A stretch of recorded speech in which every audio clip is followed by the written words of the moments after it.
Christmas round robins, and to do that I'm going to read to you an article written by the prominent Brexit campaigner Daniel Hannan, an MEP, of course, no less, a Conservative MEP, although very much on the UKIP wing of that party. And he wrote in the run-up to the referendum a rather powerful piece entitled, pretty straightforwardly, What Britain Looks Like After Brexit. And this was published on the 20th of June 2016. I think he's hoping that no one would remember, because it's been excised from all corners of the internet except a curious cached archive discovered by the magnificent J.K. Rowling, who knows a bit about fantasy fiction. So when she draws stuff to your attention, you should probably heed it. Cue the music, Jacob.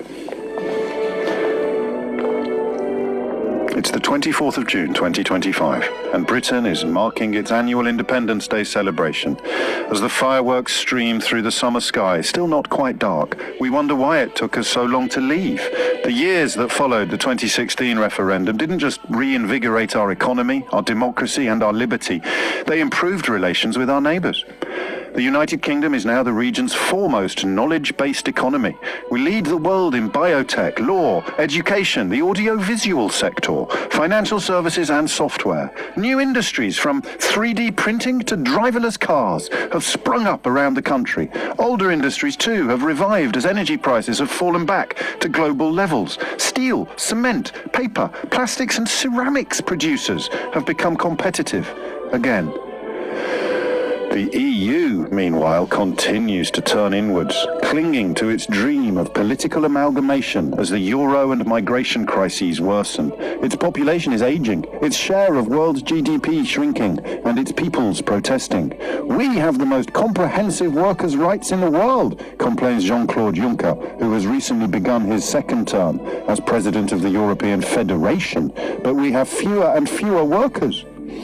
The last thing most EU leaders wanted, once the shock had worn off, was a protracted argument with the United Kingdom, which, on the day it left, became their single biggest market. Terms were agreed easily enough. Britain withdrew from the EU's political structures and institutions, but kept its tariff-free agreements and arrangements in place. The rights of EU nationals living in the UK were confirmed, and various reciprocal deals on healthcare and the like remained. For the sake of administrative convenience, Brexit took effect formally on the 1st of July 2019 to coincide with the mandates of a new European Parliament and Commission. In many areas, whether because of economies of scale or because rules were largely set at global level, the UK and the EU continued to adopt the same technical standards. But from 2019, Britain could begin to disapply those regulations where the cost of compliance outweighed any benefits. The EU's I can't do this anymore. Do you want me to carry on? Does the music run out? How convenient. Did I really reach the end of the music? It's almost like my brain was telling me that we were reaching it goes on. I mean, all of it. Financial services are booming, right? Other cities too have boomed, not least Liverpool and Glasgow. It's much longer than I realised. I'll give you the last paragraph. Cue the music, Jacob. Perhaps the greatest benefit, though, is not easy to quantify. Britain has recovered its self-belief.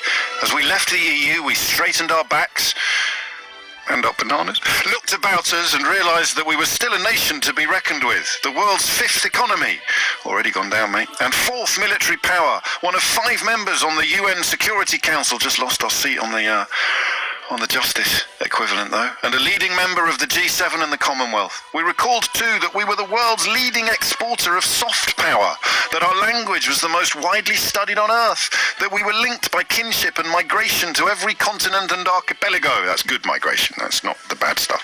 We saw that there were great opportunities across the oceans, beyond the enervated Eurozone.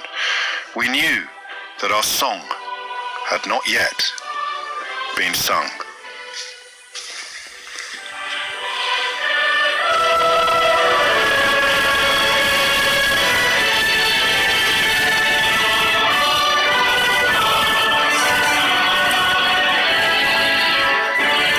I have no idea why Daniel Hannan appears to have removed removed all links to that article from the internet. It appears to completely nail where we are, almost as well as David Davis did when he was talking about the negotiations that he's currently in charge of. You remember that? You remember this? David Davis talking about the negotiating process that he's still in charge of?